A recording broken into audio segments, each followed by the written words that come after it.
SA cane growers are calling on government, industry partners and consumers to unite behind calls to scrap the sugar tax. According to growers, sugar imports are threatening the industry by putting pressure on local producers. For an in-depth conversation on this, I'm joined by Dr. Thomas Funke, who's the CEO of SA Canegrowers.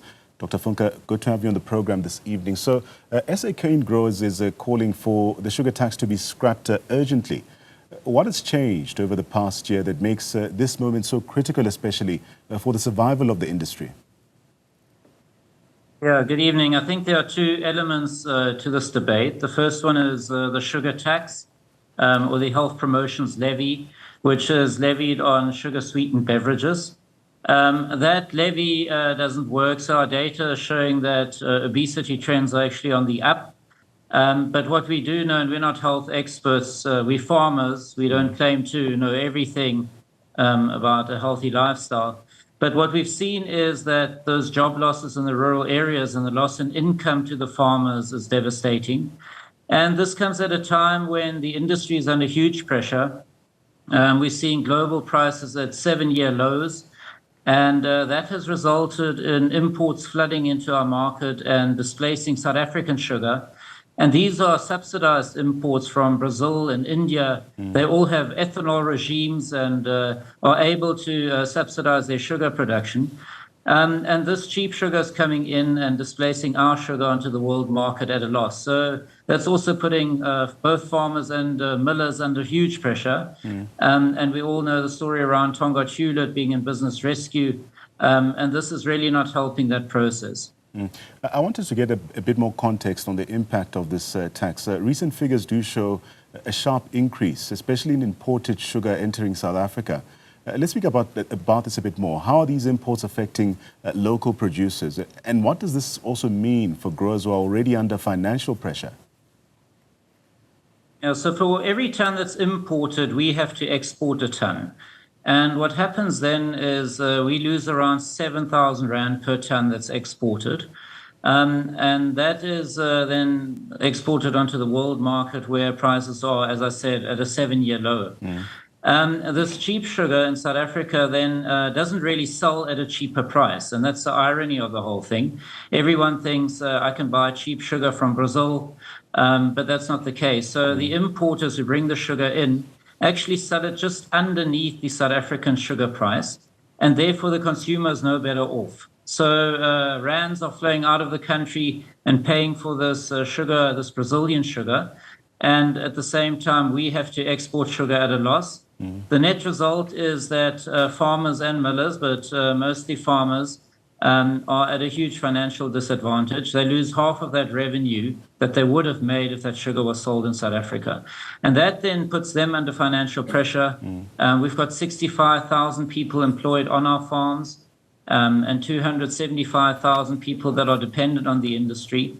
And that puts them under pressure to stay in their jobs and to actually have a livelihood. Yeah. If I understand you correctly, you've said much of the imported sugar is heavily subsidized in exporting countries. Can you explain how these subsidies distort the market and why local growers are unable really to compete fairly?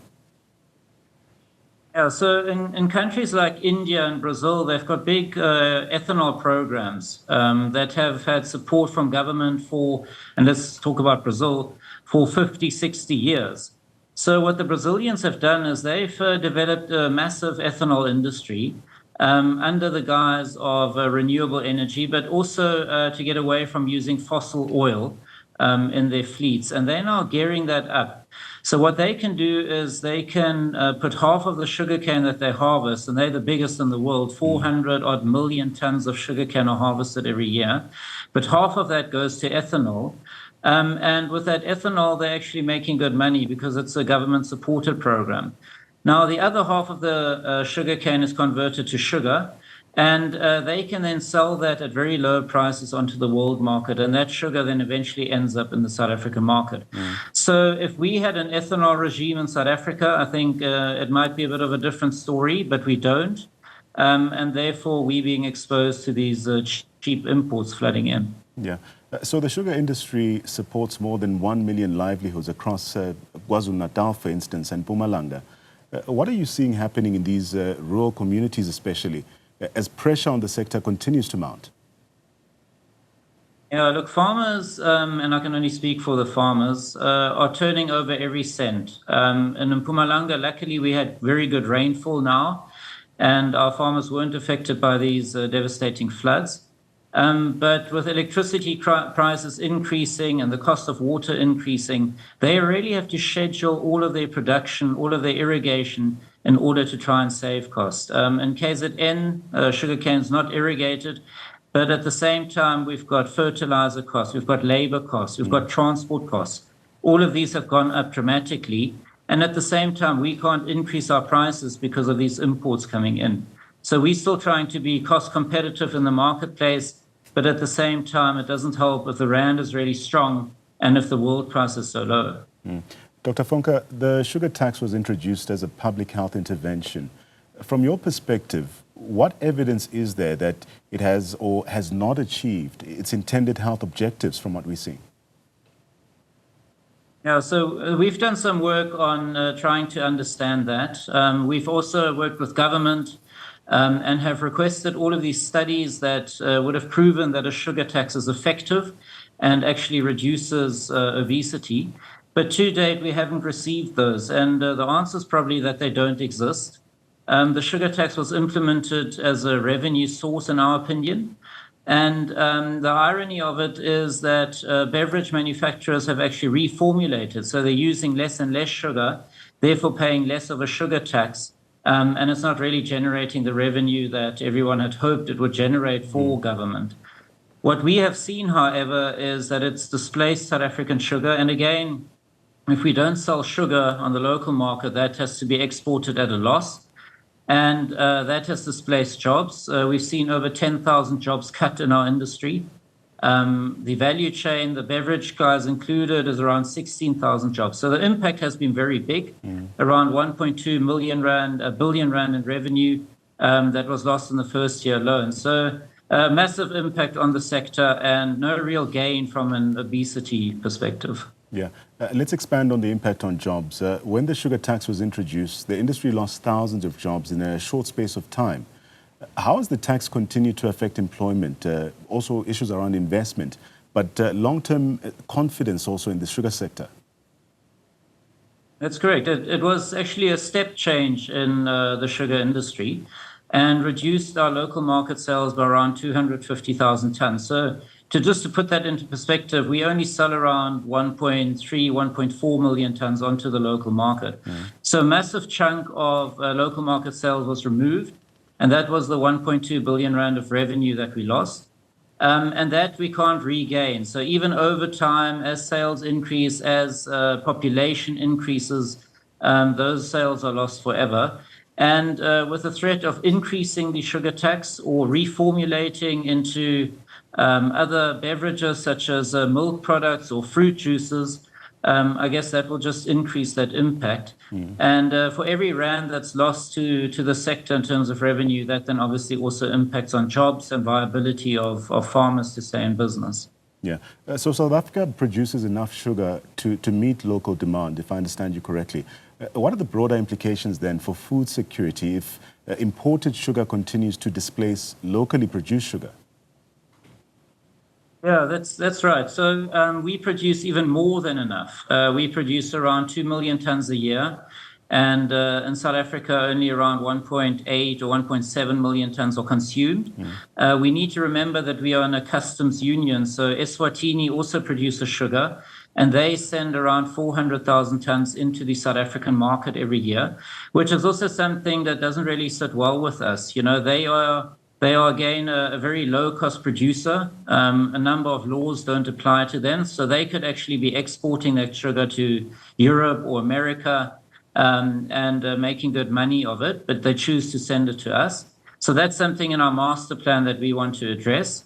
And then further to that, what we will see is that local market sales will hopefully stabilize in time. But if that doesn't happen, then obviously that has a negative impact on our market also and on our growers in the industry. Dr. Funke, beyond scrapping the sugar tax, what concrete steps do you want to see government take to ensure fair trade conditions, but also to protect the future of the sugar industry in this country? Yeah, that's a good question, and again, something that we want to address in our master plan. I think first of all, one needs to do a dietary intake study and really understand the issue of obesity. I think government would also have to look at other products, not just single out one commodity, and make that the scapegoat, and at the same time, then put thousands of jobs at risk. And actually, those jobs have already been lost. So more jobs will be at risk if that isn't done. Diversification is a big thing for us, and we've worked really hard under Minister Patel in the first phase of the master plan to look at sustainable aviation fuel as an option, but also bioplastics, and that's our latest project that we're doing. But again, as with any other new industry, and what we've seen in Brazil and India, one really needs government intervention in terms of regulation and a policy framework to make any new industry work. Yeah. So as part of the sugar tax, if that's going to stay in place, we definitely need to focus on diversification and with our government, then try and make a plan in terms of policies and get those industries off the ground. But as policymakers weigh health concerns against economic realities, how should South Africa then strike a balance between reducing sugar consumption, but also safeguarding rural jobs and local food production? Yes, that's a real question that one needs to answer. The health sector in itself and the state of the health hospitals is obviously also a big contributing factor in this whole debate. So I think it's a holistic solution that one actually has to look at. It's not just one product that has caused all of that. Very often, people that get sick don't get the right health care. So over time, their illness gets worse and worse. And then in the end, it can't be healed anymore. And that's part of the issue with the healthcare system. So it's a holistic approach. And I think real intervention has to happen. But what is true is that the sugarcane industry, or the sugar industry in KZN and in Mpumalanga, is 44% of the agri GDP in rural areas where there are no other job opportunities. So, to put that into perspective, all these jobs are in areas where there are no other opportunities. And if a sugar mill is lost, then those jobs and those farmers supplying that mill don't have an income, and they will have to go to the cities and try and get work there. And we know what the unemployment rate in South Africa is. So it's a very difficult debate. As I said in the beginning, we're not health experts. We're farmers and we're farming experts, and we know what the impact of this has been on rural areas in South Africa. And finally, Dr. Funke, what is your message, especially to consumers and decision makers, about why supporting locally produced sugar matters and what the consequences could be if urgent action is not taken now? Yeah, we've seen that in COVID when fertilizer prices, for example, went through the roof. If you don't have local production, you put yourself at the mercy of international supply chains and other countries. And that's not good for the economy. That's not good for food security. So, for example, if those value chains then get disrupted, suddenly your supply is cut off and people can go hungry. And that's why it's so important to have local industries that can flourish and produce enough for your local economy and your local market. And that would be our message to government. These rural areas where there are no other job opportunities need to be protected. The industry is very old. It's 100 years old. It's mature. It can do the job. It can supply sugar. Let's not open the borders to other countries. Let's protect what is in South Africa and what's so important to the economy and the jobs in South Africa. As the debate around the sugar tax and rising imports continues, what's clear is that this is about far more than sugar alone. It's about jobs, rural communities, food security, and whether South Africa protects its local producers in an increasingly distorted global market. And SA Canegrowers urging government, industry and consumers to act before irreversible damage is indeed done. Thanks to our guest there, that's Dr. Thomas Funke, giving us his perspective. He's the CEO of the SA Canegrowers organization.